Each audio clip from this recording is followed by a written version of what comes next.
Alright, so project number 8. Alright, so I read the book. It's pretty interesting. I liked it. I like what they do, but more into like questions and whatnot. So like what Mattes did is he's saying that copyrights and ownership of art, it kind of hurts the art, at least when it's online, because everyone gets kind of generic. Because he was saying how like when he did it, everything turned out to be the same thing, and that they were kind of disappointed because no one really showed originality in their work. And he was saying how just doing art for the sake of it isn't really art anymore. That's what I'm getting from it. I feel like he wants us to know like you need to do it because you love it and you just want people to see your stuff. Like if you make a painting, you don't care if you're making like 100 grand off it or $10. You just want people to see it and like get a reaction off of it and get a feeling, make them feel something because of what you did. That's what he's saying art should be. Shouldn't be, oh, I made this, now buy it. It should be like, I made this. Now, how does it make you feel about like life or whatever concept they're going for? And then for the second one, or for hacktivism, it is totally different between what Evo and Franco did because hacktivism, like the example was, going a hacktivism group going after Disney. Their sole purpose was to hurt Disney, like whatever the organization stood for. They're the opposite or whatnot. Whereas Evo and Franco, what they did is they exploited a loophole basically because the website wasn't secure, and two, they actually got art out to people. They didn't make any money on it. They didn't try to gain much attention. They didn't like announce to the world or whatever.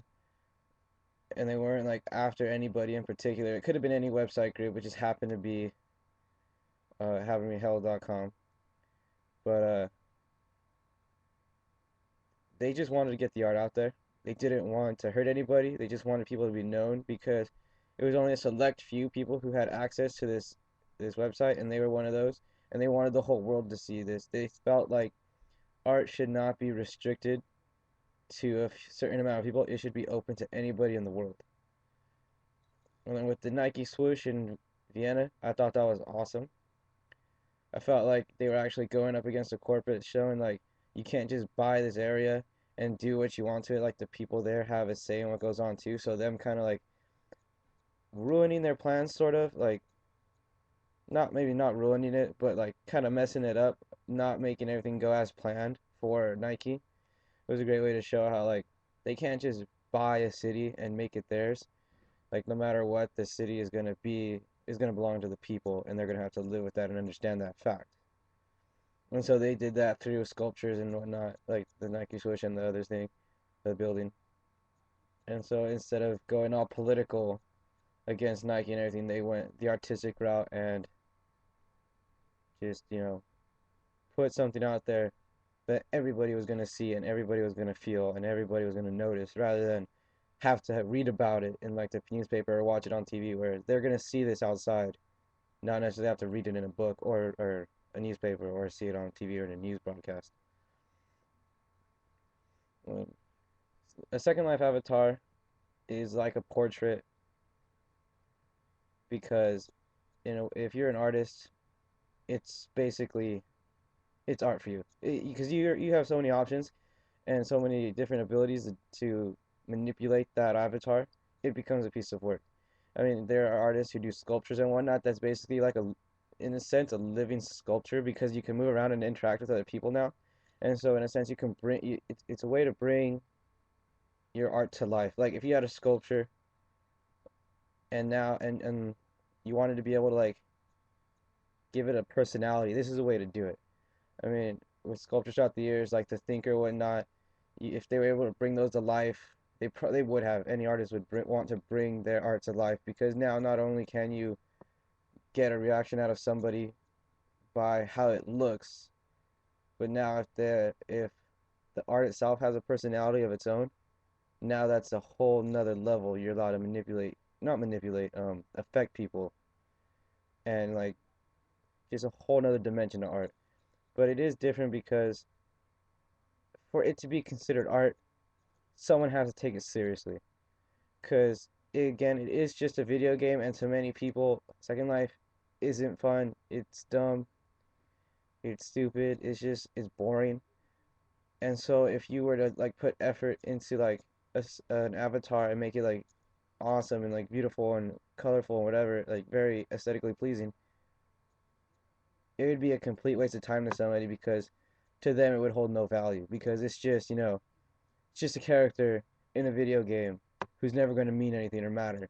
And to that person, it never will. But to someone else who's into the game, who understands the effort that went into it, who understands the time it took to build that character, would completely value it and understand like this this took effort and this took ability to be able to make. And that's synthetic performances.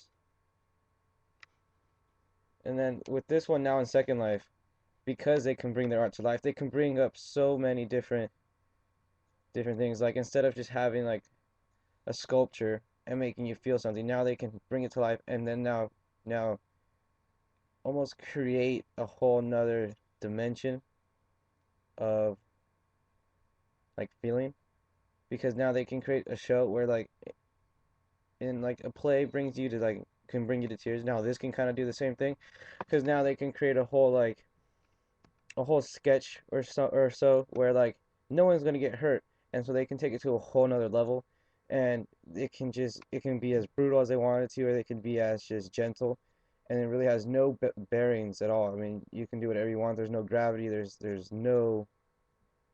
basically no laws of physics that are restricting so much.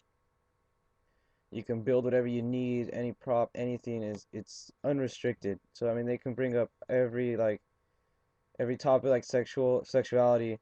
They can build a person who is both genders and walk around all confused just to like make that point of a transsexual who doesn't know what's going on with themselves and trying to figure out who they are, or like feminists in social space, and they can just build or create these people to express these notions that in reality you'd be taken as a freak or just you wouldn't be taken seriously. But now in a video game, it's a whole nother level, and you're dealing with people who understand and know what's going on and want to appreciate your art. And like with violence, now you can take that to a whole nother level and show it really take an effect on people because now you can actually like in the video game you can kind of kill somebody and just show it so much better than you could in reality because you're not really gonna kill somebody just to prove a point.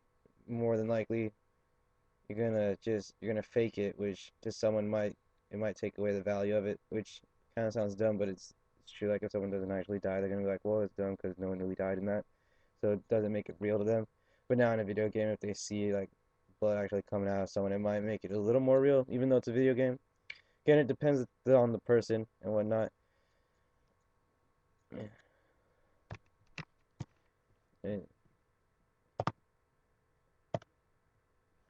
and then about their art is really it's not conventional in any sense. It's very out there, very,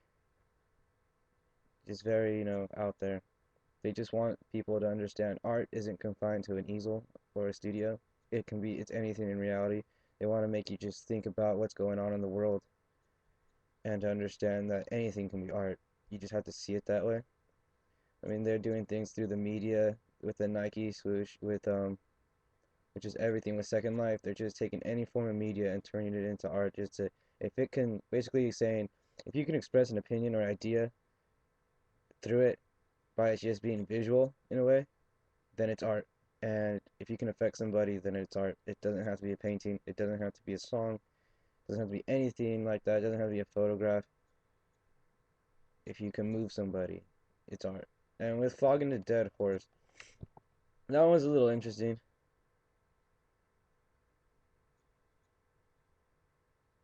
It was interesting because like he brought up the band Sex Pistols, and like I feel like he got the notion of Flogging a Dead Horse from listening to that album, and it just kind of like it came to them like it became an ideal in a sense. Like that's how they want, like not how they wanted to do it, but it just kind of like captured what they wanted in a sense because they're doing what they want no matter what. Even if someone's done it before, who they like, who cares? We'll do it. We'll do it because we can. And even though it's like someone's like, well, that's been done many times, we're like, well, it has been, but not by us, and not how we do it. And so they're putting their own spin on everything, and that's what makes it different. But at the same, but also like they're getting attention how every other artist has, and things of that nature, and trying to prove a point like other artists have, which is the same like motif over and over, but they're doing it their own way. And like they say that they're comfortable with their horse or whatever, and it's just kind of like they know where they're at, they know who they are. They're going to do what they do because they can. They're not going to be influenced by anybody like telling them not to do it a certain way. I mean, they will. Obviously they have influences and do what they do because of certain people, but like they're not going to be. They're not going to stop because someone tells them to stop. They're not gonna. They're not simply going to do art because someone tells them to. They're going to do it because they can and they want to, and they're going to do it how they want to, and they won't be restricted by anybody else. And so like that's respectable. I mean, if you're out there doing what you want because you can, and because you want to more than anything, and you're not letting anybody stop you, then you have to respect that in a sense. You can't put them down because they're living their dream. They're doing what they want to, and for most people in the world, they don't get that chance, or if they do, they don't live up to it. So I mean, these people do what they want, they live the lifestyle that they want because it makes them happy, and for no other reason. They just want to put what they do out there. So I respect that. All right, so like those are my thoughts on on these few chapters. I like that they were shorter. It really helped because 19-year-old attention span ain't the greatest, so 3 pages is awesome. But and pictures help too, so can't fault that. All right, over and out.